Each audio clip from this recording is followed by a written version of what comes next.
கன்னி தமிழுக்கு காலமெல்லாம் 3 படை, கற்புடைய மங்கையரின் காவலுக்கு 4 படை, இதுவரைக்கும் இருப்பது எங்கள் முருகனுக்கு 6 படை, 6 படை, 6 படை.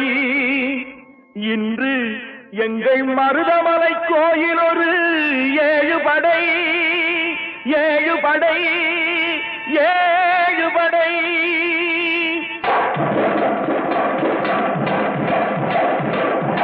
மருதமலைக்கு நீங்க வந்து பாருங்க, ஒரு தரம் மருதமலைக்கு நீங்க வந்து பாருங்க, ஈசன் மகனோடு மனம் விட்டு பேசி பாருங்க.